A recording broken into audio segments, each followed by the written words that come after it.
Do you know what's more dangerous than obvious toxicity? It's getting used to being hurt. Many people don't realize they're surrounded by negative energy, not because they can't feel it, but because they've become too familiar with the feeling of being drained. Have you ever said, maybe I'm just too sensitive after a conversation that left you breathless? Have you ever walked away from a meetup more exhausted than a full day of work? You think it means you're weak? But no, that's your survival instinct sounding the alarm. That's your soul crying out for help. And the truth is, some people in your life don't nurture you. They consume you with their smiles, with their fake closeness, with relationships that exist because of history, not because of value. They don't clap when you win, they only rise when you fall. And you've gotten so used to it, you call it normal. You don't ask questions because you're afraid of the answers. You're afraid that if you look at it clearly, you'll have to make a decision you're not ready to make. But I'm here to tell you this. The constant fatigue you're feeling isn't just a busy life. It's the consequence of staying too close to energy that doesn't deserve you.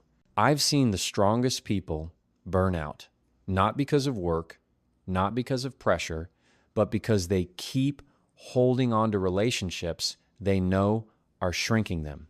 I've seen incredibly talented people go silent in rooms full of opinions but empty of real love. I've seen the kindest souls hurt the deepest teen because they keep giving chances to people who only know how to take, never to give. And if someone came to mind just now, maybe your soul already knows what needs to be done. It's not about confrontation. It's not about hatred. It's about recognizing one simple truth. You can't grow in a place that forces you to shrink. Peace never comes from a place that makes you question your worth every day.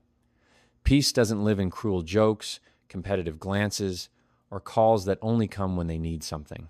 Peace is where you can breathe without asking permission, where you can be yourself without apologizing. And if the place you're in doesn't give you that, then it's not home. Whether it's family, friends, coworkers, or even someone you once called your other half, if their presence drains you instead of restores you, then you need one thing: distance. You are not wrong for feeling this. You're not too sensitive. You're not demanding. You're growing. And as your soul evolves, it will push away everything that no longer fits. That's not betrayal. That's evolution. I'm not writing this to make you cut people out of your life. I'm writing to help you clearly see who is draining you, even though you've been calling it closeness. Because there's one thing you need to understand. Peace doesn't come from the number of people around you. It comes from the quality of those you allow to remain in your life. Here are 4 types of people you need to learn to keep a distance from, not because they're evil, but because they're unsafe for your soul. The one who lies as a habit. I'm not talking about an accidental slip. I'm talking about deliberate distortion. People who can look you in the eye and twist the truth to control the narrative, they don't just disrespect your intelligence, they violate your right to live in clarity. Someone who's willing to fabricate the truth is also willing to manipulate your emotions for their own gain, and you can't build trust on the foundation of distorted truth. You can't grow in a place where truth has no soil to take root. The one who uses disrespect to control you, it could be a mocking tone, a dismissive look, jokes made in front of others that make you feel small. And when you react, they say, "Oh, come on, it's just a joke." But you know your feelings are not joking. Respect isn't just shown in grand gestures. It lives in the smallest details. If you have to stay silent to keep the peace, then you're living in a quiet war. The disrespect you tolerate today becomes the standard for tomorrow. You teach people how to treat you by what you silently accept. The one who only reaches out when they need something. They don't call to check on you. They call because they lack something. They're not there when you're in pain, but always show up when you have something they want. They love what you do, not who you are. And when you say no, they disappear. That's not affection. That's a transaction. Remember this: you are not an emotional ATM. You were not made to give endlessly to people who only withdraw and never deposit. Boundaries are not selfish. Boundaries are a form of survival. The one who can't stand your light. They always have something to say to dim you whether jokingly or seriously. They don't celebrate your wins, they compare. They don't feed your faith, they dig up your past. And you wonder, what did I do wrong? The answer is, you started to shine, and your light hurts their eyes. Sometimes the person making you doubt yourself is the one who can't stand the fact that you dare to live in your full truth. And the most painful part is, sometimes they share your last name. Yes, sometimes the person who limits your potential the most is the one who loves you the closest. So I ask you, among these 4 types of people, which one shows up the most in your life right now? Share in the comments. Not to speak badly of anyone, but to clearly see what needs healing. Because the truth is, if you can't identify the source of your exhaustion, you'll keep blaming yourself for being tired. We grow up being taught that loyalty is a virtue. And yes, loyalty is a beautiful thing, but only when it doesn't come at the cost of betraying yourself. The problem is, no one teaches us that unlimited loyalty quietly turns into silent surrender. We start calling endurance love, calling sacrifice compassion, and somewhere along the way, we no longer recognize who we're protecting and who we're abandoning as ourselves. You stay because of history, because of memories, because of the times they were good, but you forget that one good act does not justify a long pattern of harm. Loyalty is not blindly clinging to people who repeatedly hurt you and then excuse it by saying, that's just how I am. Loyalty is not choosing silence every time your self-worth is stepped on just to keep the peace. That's not loyalty. That's self-abandonment in the name of preserving something that's no longer healthy. I once heard a quote that changed how I see everything. Walking away from what's killing you is not betrayal. It's wisdom. Because sometimes you truly love someone and you've fought to protect them in every room. But one day, you're forced to face the truth. They don't protect you when you're not in the room. They don't stand up for you when others put you down. And the most painful part isn't that they turned their back on you, it's that you turned your back on yourself for far too long just to hold on to them. Real love never asks you to give up your dignity. A healthy relationship will never make you feel guilty for having boundaries. It won't make you feel bad for needing space. And it certainly won't force you to erase parts of who you are just to keep things calm. Sometimes, the kindest thing you can do for both of you is walk away. Not because you hate them, but because you love yourself enough to know that the attachment no longer serves your growth. There are doors you once prayed would open, but today you are the one closing them. Not because you lack love, but because you've learned that love cannot exist without respect. And you can't fly while carrying people on your back who only want you to crawl. This is not betrayal. This is honesty. Honesty with your emotions. Honesty with the exhaustion you've been ignoring. Honesty with that quiet voice in your heart you once tried to silence. Honesty with the truth that you deserve a love that never makes you doubt your own light. Honesty with the purpose you were born to fulfill. And you will never reach it if you keep being loyal to what's slowly dimming your soul. There's a kind of pain no one warns you about. Not the wound caused by others, but the tearing inside your heart when you choose to walk away. Not because they've become worse, but because you are no longer the same. It's the quiet ache when you close a door you once prayed would open. When you walk away from people you once deeply loved and held closely, and you ask yourself, am I doing the wrong thing simply because it hurts? But let me make this clear. Pain is not always a sign of a mistake. Sometimes it is undeniable proof that you've finally chosen yourself. We often mistake pain as a sign that something is wrong. But real growth, true healing, genuine freedom, all of it passes through pain. Because letting go of someone who once felt like home, releasing a relationship that used to be your support, breaking a habit that's long been part of you, always leaves behind a space. And that space is terrifying. It's lonely. It makes you question your decisions. But don't let temporary loneliness trick you into believing you're on the wrong path. Emptiness doesn't mean you're empty. It simply means you're clearing space for something healthier to enter. Don't confuse lack with liberation. You're not losing them. You're opening yourself. You're not leaving something. You're returning to something deeper. Yourself, you might cry. You might sit alone in silence with no one calling, no one understanding, no one watching. But remember, true peace doesn't need applause. It only needs you to be brave enough to protect your boundaries, even when no one else supports you. It only needs you to be courageous enough to step out of the familiar into something that fits you better. You're not heartless for walking away. You're just being honest. Honest with your soul, honest with your energy, honest with the mission you carry. And if you don't walk away now, you'll stay trapped in a reality that makes you question your worth every single day. That's the real pain. Living an entire life as a broken version of yourself just because you feared a temporary loss.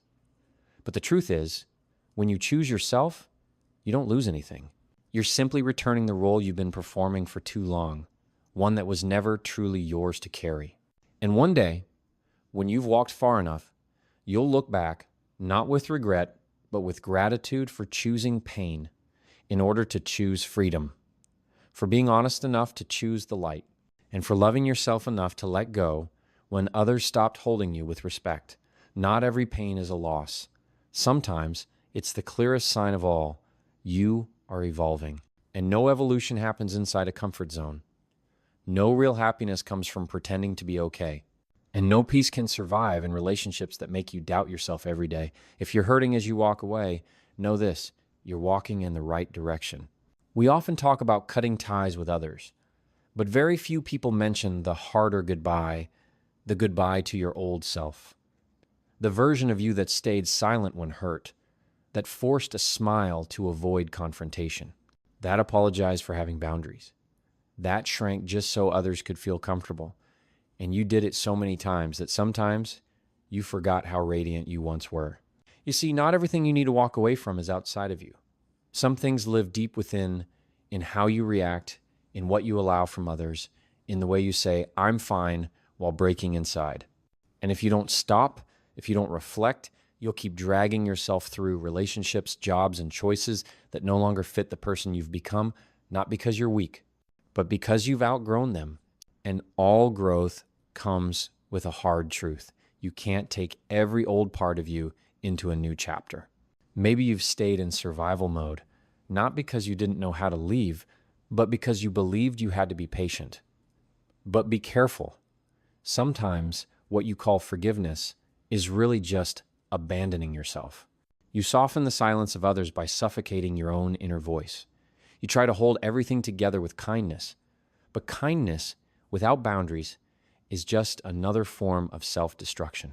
And if you want to step into a new chapter, one that's healthier, brighter, more whole, then you have to learn to leave behind not just the outdated relationships, but also the version of yourself that accepted them as normal.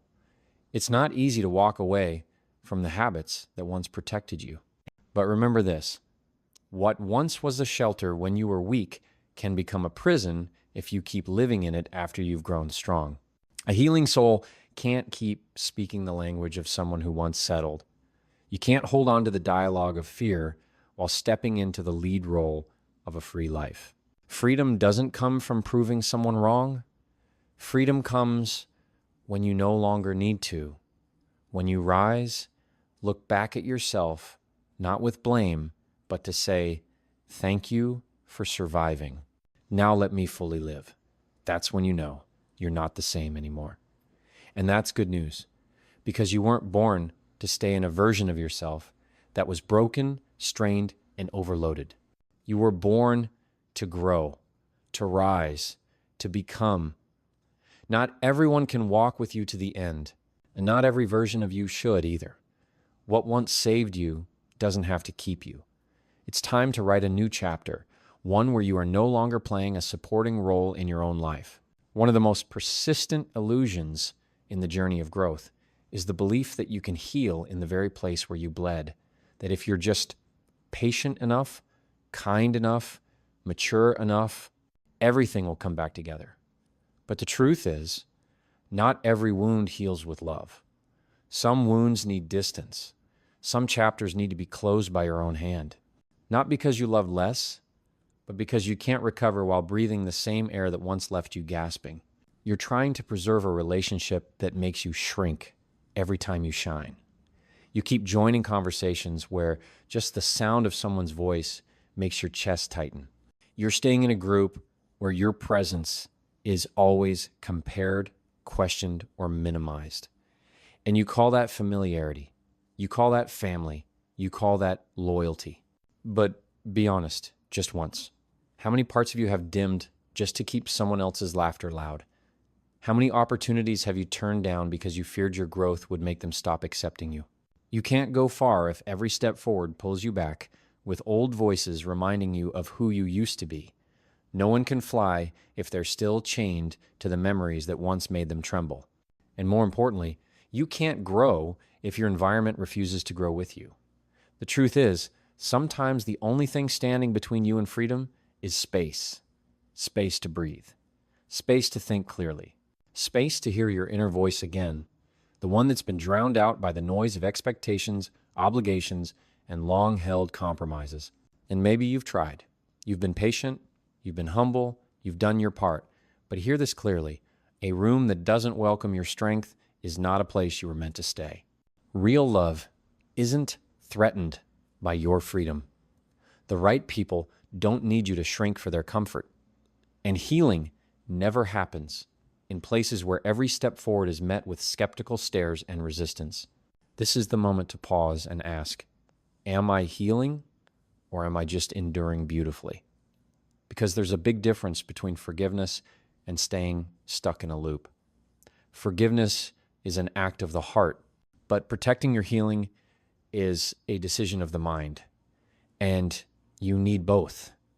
You're not wrong for walking away from what no longer fits. Sometimes you don't need to scream to end something.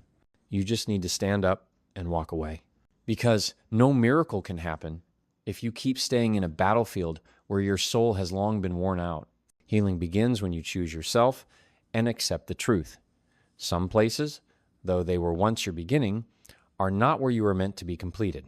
Many of us carry a false belief on our shoulders that if we love enough, we must endure. That if we're kind, we should keep trying. That if this relationship matters, we're not allowed to set boundaries. And so you keep opening your heart, even though every time you open it, it hurts more than the last. But here's the truth. No one taught you early enough. Any kind of love that demands you to abandon yourself to maintain it isn't love. It's manipulation dressed in sweet words. Real love doesn't make you feel guilty for needing time for yourself. Real love isn't threatened by your light, doesn't make you doubt your abilities, and doesn't label you as too much for being honest about your emotions. Real love doesn't only show up when you need saving and disappear once you start standing on your own. It doesn't bond you through wounds. It lifts you through respect. And if someone only knows how to love you when you're weak, silent, or compliant, that isn't love, that's control. You need to hear this. Setting boundaries isn't building walls, it's building doors. Doors that let you come and go as your true self. Doors that open to safe spaces where you don't need permission to grow. Doors that allow you to choose who gets access to your heart instead of letting everyone in and out as if your value doesn't need guarding. Because love is not a cage where you must shrink to fit someone else's standards. True love is a space where you can expand and still be embraced. If any relationship makes you feel like I have to be less so they'll stay, then that's not love. That's a trade-off. And you weren't born to trade yourself. You were born to build, to walk beside, to grow together. The right kind of love doesn't silence your voice. It amplifies it. It doesn't dull your colors. It makes you shine brighter. It doesn't break you down. It makes you more whole. And if you have to trade your wholeness to call it love, then the only thing that needs to be traded is that definition of love. Love is not one-sided sacrifice. Love is not silence in the face of pain. Love is not self-erasure so someone else can breathe easier. And if you have to do all those things to keep love, then the truth is you're holding on to a shadow, not a real connection. It's time to stop holding on to what is no longer whole enough to hold you. Not because you've given up, but because you've finally become clear enough to tell the difference between love and dependency that's been mislabeled. Change makes people uncomfortable, especially when that change causes you to stand tall, speak clearly, and walk away when necessary. The truth is, not everyone will be happy when you begin to shine. Not everyone is willing to accept a stronger, clearer, and more self-possessed version of you. Some people once rejoiced when you needed them, but feel uneasy when you no longer depend on them. Some were close when you doubted yourself, but grow distant when you start believing in who you are. And you'll notice this most clearly when you begin to step into your true purpose. That's when they'll say, "You've changed."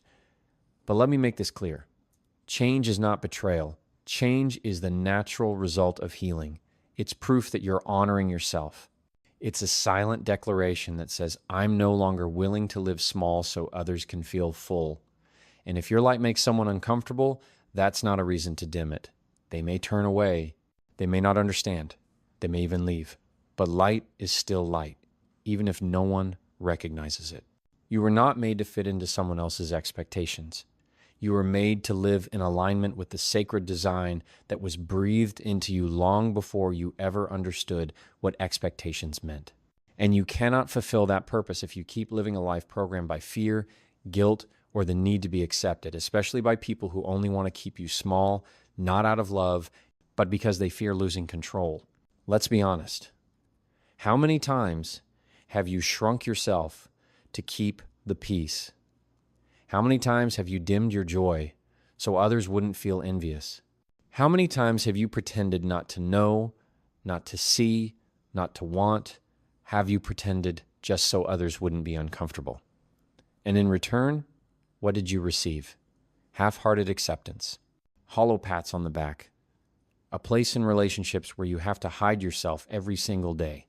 But from this moment on, I hope you understand one thing. Shining is not arrogance. Shining is knowing who you are and not apologizing for it. You don't have to trade your brilliance to make others feel safe. You don't have to dull your glow just to avoid outshining someone.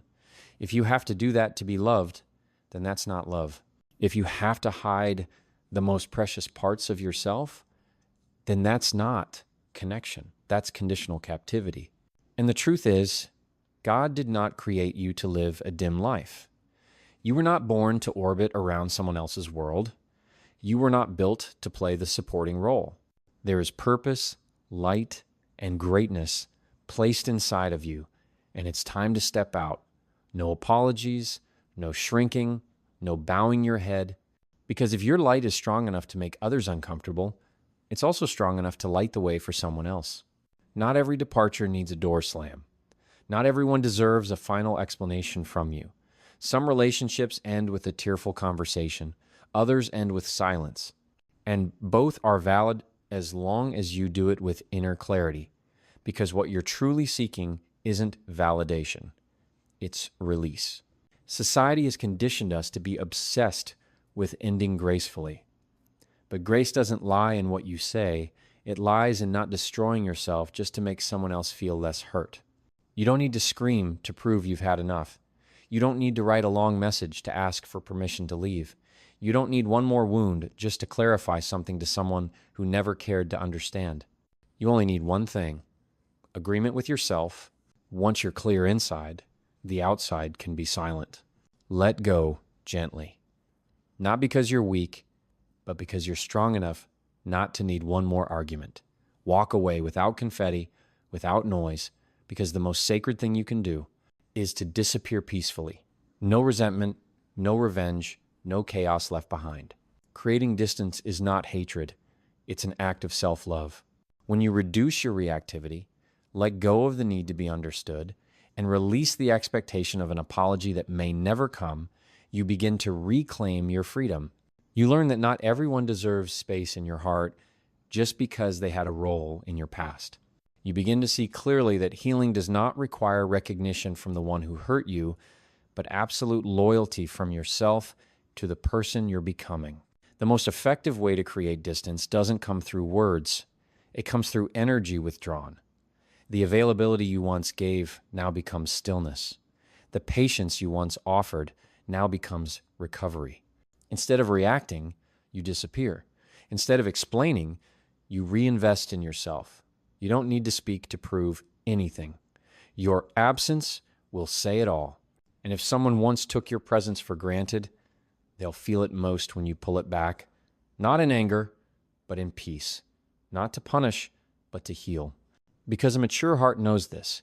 Even in the way you leave, it can still be an act of love if you do it to protect both sides from further harm. You don't have to be everything to everyone. You just have to be true to yourself. And the truth is this: you're not weak for setting limits. On the contrary, you're strong because you know the boundaries don't divide, they protect. They protect your mind. They protect your heart. They protect the light you fought so hard to keep after every wound. Boundaries aren't walls, they are doors. And you have the right to decide who gets to walk through, because not everyone deserves that access, especially when the price is your peace. And you know that not just with your mind, but with your body, the way it feels drained, the heaviness you feel when certain people show up, that deep intuition telling you you're slowly losing yourself. So maybe it's time to redraw the map of intimacy. You were made for connection, but not for depletion. You were born to love, but not to be used. You can be kind and still be firm.